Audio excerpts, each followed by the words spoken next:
beloved students. This is Abeokuta Grammar School Senior Online Classes. My name is Pankole Abiodun. Today we'll be looking at English language, and our topic is informal letter. You want to say, well, I'm familiar with this topic. There is nothing new about it. Yes, I know you are familiar with this topic, but don't forget, topics are always taught anew, especially when by this time, I know that many of you never had the opportunity of bringing out your notes to read. And that's why the school management has provided this enabling environment for you, so that you can refresh yourself, so that you can keep abreast with your studies. Please, I want to invite your friends and your colleagues, even students from other schools, to sit down with you, get your writing materials, and write something down. You're welcome. What is an informal letter?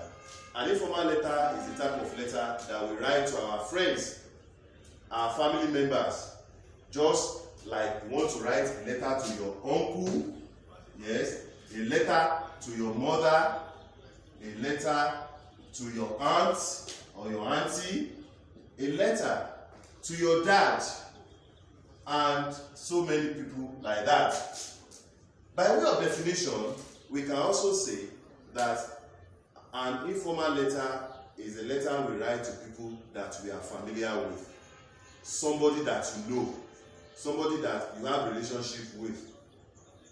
Don't forget, when you are writing this type of letter, there is a kind of what we call conversational mood or conversational interaction between you and the person you are writing to. And that is why we say it is a letter based on familiarity. The person you are writing to, you are familiar with the person. Therefore, we want to look at what this type of letter entails. Let me say this. If you are preparing for the forthcoming WAEC exam, it is always a type of question that usually comes out in the exams, and I want you to take note of it. And that's why I said for this type of letter, it is a letter that cuts across all the levels. What I mean by levels, I'm talking of SS1, SS2, and SS3. Therefore, you must not neglect in writing this type of letter. In fact, we consider it as examiner as one of the cheapest exams to write, one of the cheapest questions by which you can write and you can have good grades. Now let's look at what we call the features. What are the natures, or what is the nature of this type of letter? What are the characteristics? What are those things that you need to take note of when you are writing this type of letters? Let's go along. Let's look at it. Characteristics of informal letter. Characteristics, or we call it features in another language, features of an informal letter. I believe you are writing features of an informal letter. How does it look like? Let's see. Features of an informal letter. Anytime you mention letter writing, or anytime you have the privilege, or you've had the privilege of seeing the letter, you know the first thing you see is what? Thank you, the address. Thank you. That's very good. Let's look at the typical nature of the letter, the address of an informal letter. How does it look like? Let's look at it from this angle. I'm going to make use of this side of the board so that you can see the way the address is written. Let me use my school address, which is Abeokuta Grammar School. When you want to write your address should be written at the top right hand corner, the top right hand corner of your exercise book. That is where you write the address, and that is what we call the writer's address. Let me say this: either you are writing a formal letter or an informal letter, the first thing that you write is the writer's address, which is your own address. Let me write a typical address for you using my school address. My school is Abeokuta Grammar School. Abeokuta Grammar School. I'm in the senior school, Abeokuta Grammar School Senior. I put a comma. Now when you are writing your address, please, you don't write the address in capital letters. If you write all the wordings or all the letterings of your address in capital letters, the examiner is going to penalize you. Especially those of you, my students, that are preparing for the WAEC exam or NECO exam. Watch the way I've written mine.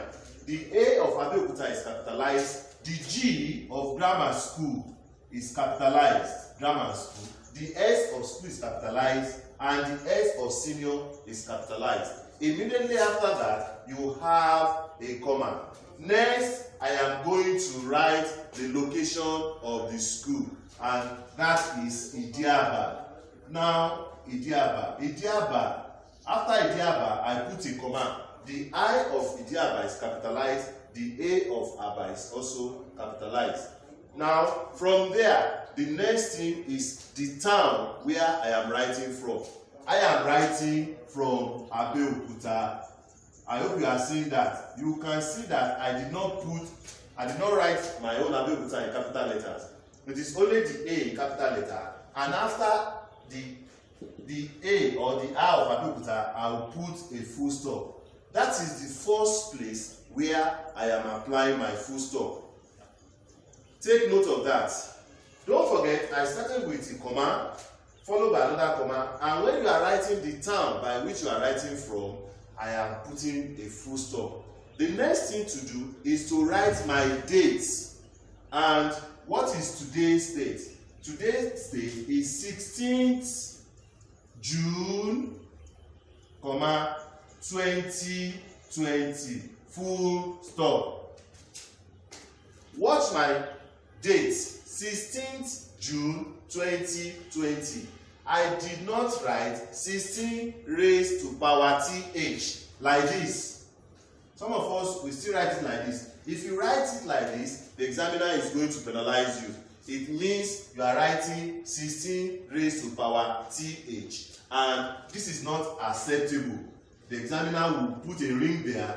So please, in order not to lose valuable marks, make sure you write the date 16, and if it is first, it's going to be, you write your first like this. It must be on the margin. If it is second, you write your second like this. I hope you are seeing that. So it is not first raised to power st or 2 raised to power nd. No, this is not acceptable. I believe you are watching. Now look at the month. I wrote the day of the month. The J is capitalized. I put a comma immediately after June, and I wrote the year in full. Please don't write 20. Let's say you want to write the year and you wrote 20 like this. This is meaningless. This does not symbolize a particular year. Please make sure you write it in full. And when you finish doing that, 2020, you put a full stop. Let me quickly say this. Whenever you are writing your address must not have more than 2 full stops. If it contains more than 2 full stops, then it means you have made a mistake. And as much as possible, my beloved students, don't make mistakes. Do you know that for those of you that you are preparing to write WAEC or NECO exam, the examiner starts his assessment of your script from the address? And I don't want a situation whereby you are going to lose valuable marks right from address. I have seen instances where a particular candidate is losing as much as 6-7 marks from the address. Please, I want to implore you, take note of this. Let's leave that. Let me quickly say that the type of address you have here is what we call the block form. You have the block format. Then you also have the slanting format, whereas you write your address and it will go like this.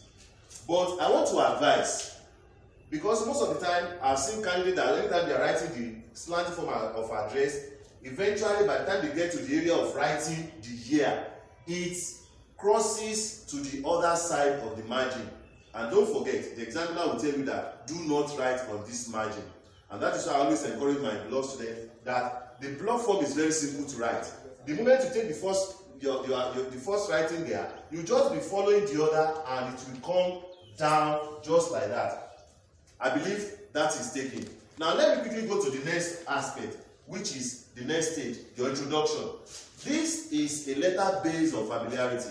Therefore, when you are writing your introduction, it's going to be Dear Shola, if it's the name of the person you are writing to.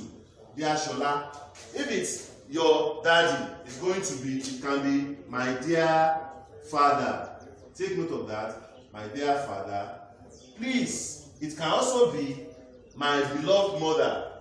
On no account should you start the address with dear sir or dear ma. Please, because you can only do that anytime you are writing formal letter, and this is what an informal letter. So it is only when you are writing your formal letter that you use dear sir or dear madam, not even dear ma, it is dear madam. So please, don't forget, by way of introduction, we said this is the type of letter that is based on familiarity. So as much as possible, make sure the person you are writing to, because you are familiar with it, the language is flexible. So it's going to be dear Shola. That is the introduction. Another thing which I want to talk about is that when you write dear Shola, put a comma immediately. And please make sure that you start writing very close to the margin. It is very important. Having done that, let me say this. Please, because this is a letter that is based on familiarity, therefore it does not have a title. It doesn't have a title. You don't give a title to it. The moment you give title to it, it means you have turned it to a formal letter. And please, this is not a formal letter, it is an informal letter. Now when you do that, you just go straight to your letter. Dear Shola, it gives me a great pleasure to write this letter to you. I believe you are doing fine in your studies. How are your daddies and your mommies? I hope they are all fine. If so, glory be to God. Now when you do that, that is the introduction of your letter. Let me say this, every letter that you write, every essay that you write has three parts. The introduction, the body, that is where you want to discuss what the question demands you to do, and the conclusion. You want to wrap up everything that you have discussed. Now if you have done the introduction, asking about the welfare of the person, and please, don't just use the whole passage, the whole page to write about the welfare of that person. The examiner is not interested in that. What the examiner is interested in is how you are able to interpret the questions that has been given to you. I believe that is clear. Now, if you have done that, you now go to the body of the essay, the body of your letter. The purpose of writing, maybe the purpose of writing that letter is to tell that Shola what has been happening in the family. Maybe Shola is not has been out of the home for the past 3 months, and he doesn't know what is happening, and there is no way you can get across to him unless you write letter. You now begin to tell him one by one those things that has been happening in the family. So you now go ahead and begin to tell him or her, if she's a lady, what has been happening in the family. Now let me say this again. When you are doing that, please, every idea that you mention is going to be in paragraph. That is why paragraphing is very important when you are writing your letters or any form of letter. These are the things that the examiner will look at. Please make sure that you take note of paragraph. A paragraph for an idea, and you develop it. So take note of that. Then another thing which I want to talk about is that the language is very flexible. Don't forget the person you are writing to is somebody that is very close to you, your friend, your family members, maybe your classmates. So the language is interactive. Another thing which I want to talk about, is that the language, you can make use of proverbs and slangs and idiomatic expression. Let me emphasize on that. If you want to make use of proverbs, make sure the proverbs you are making use of is relevant to what is being taught and what you are writing about. Make sure it is relevant. Otherwise, it is not compulsory. I repeat, it is not compulsory you make use of proverbs. As long as it is relevant to what you are discussing, you can make use of it. It is not compulsory. Then another thing is that when you are writing this type of letter, it allows the use of abbreviation. This is what I mean. You can only make use of this in informal letter, you can make use of words like can't is allowed. I can't allow you to go ahead and do that. You can make use of that. It is allowed. Shouldn't. He shouldn't have done that. It is allowed. You can make use of it. The examiner will not penalize you. And you can even make use of wouldn't. He wouldn't have done it. The examiner will not penalize you for it. Now, another thing which I want you to take note of it is that please, as much as possible, when you are writing, make sure your writing is legible. A good number of us, we have terrible handwritings. Let me be sincere with you. There was a particular year I was marking a particular script. I could not get what the candidate has written. I had to strain my eyes. The way the candidate was writing, the handwriting was wobbling and all the stuff like that. Put yourself in my position. What do you think I should do? I had to struggle before I could give that candidate 1 or 2 marks because of that handwriting. I want to encourage those of you that your handwriting is not all that legible. Please work on it. The examiner doesn't have time to waste on your scripts. He doesn't. He has so many scripts to write, to mark. Therefore, if you are the type that your handwriting is horrible, please, I am begging you, work on yourself. And that is the area of technicalities. Now, let's get back to the class. When you are writing, make sure that you employ this. It is allowed. And let me quickly say this again. Many of us, we love to use abbreviation. Fine. Take for example, you want to write something like West Africa Examination Council. A good number of us, we always write it like this. When you are making references, African Examination, I want to write it on the board so that you can see. Council. Many of us, we are culprits of this. And I want to correct it. West Africa Examination Council. You want to make reference to West Africa Examination Council, which you call WAEC, and you have written it down. If you write anything like this, maybe you want to ask about how the person is preparing for the West Africa Examination Council exam. Please, if you are writing this, it is not allowed. I'm not saying you should not make use of it. You must write this one in capital letter. This also must be in capital letter. I hope you are saying it. I know some of you will say, that's what I used to write. You are not doing the right thing. Then, examination must be capital letter. And the council, you should write the C in capital letter. Don't forget, it's a body. It's a body and it's an organization. Now, when you write it first, you write this one first. You now open a bracket and close it. This is what I expect to do.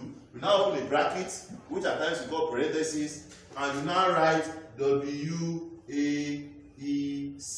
You close it. But a good number of us, we are used to writing this first before we now write this. If you do that in the exam, the examiner is going to seriously penalize you. So, these are the areas that we call technicalities.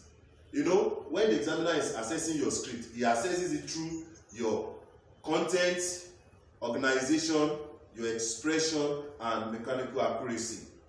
So these are the areas. Then let me quickly say this.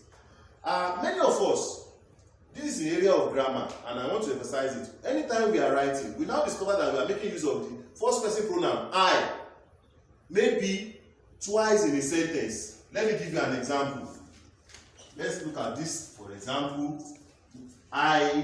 This is just an example. I saw him yesterday, and I requested the money from him. And I requested the money from him. Now, look at this sentence. I saw him yesterday and I requested the money from him. What do you think is wrong with this? What is wrong is this I. Anytime you are making use of I, first person. If you have the opportunity of writing it twice, make sure you capitalize it, because if you write it like this sentence is correct, but there is a technical error. The technical error is here. Change this to I, because as much as this sentence is correct, the examiner is going to penalize you here. Many of us, we are used to that. So please take note of that. Now let me go to the end of the letter because of our time. When you are ending this type of letter, please, there is usually one way I recommend for my students so that you don't fall victims of the examiners. Don't forget that the examiners, we have different disposition with the way we mark. If you are ending your letter, please move towards this side of your notes or of your script and write yours. Watch me writing yours sincerely. Please, many of you used to write yours lovingly, yours. Please, I want to advise you to don't do that for your own safety or for you to not to have problem with the examiner. Just write yours sincerely and watch the way I've written mine. Many of you are used to writing this Y, this capital letter Y. It's the only one that is capitalized here, capital Y. The rest of the wordings, the rest of the letters are written in small letters. Please, yours. I did not write my own yours putting an apostrophe before R or after S. No. If you do that, the examiner is going to put a ring there, and that is minus half. Then look at my S of sincerely. Small letter S. And the rest. Many of us, when we write sincerely, we at times swallow the E. Please write correctly. And when you do that, you don't need to sign. What you need to do is just write your first name. Tolu. That's all. Many of us will go ahead and sign underneath. This is not allowed, so that you don't lose valuable marks. My beloved students, I believe we've had a good time together. And please, you can go over the notes that you have written and get yourself refreshed all the time. Till I come your way again. Thank you and God bless you. Bye for now.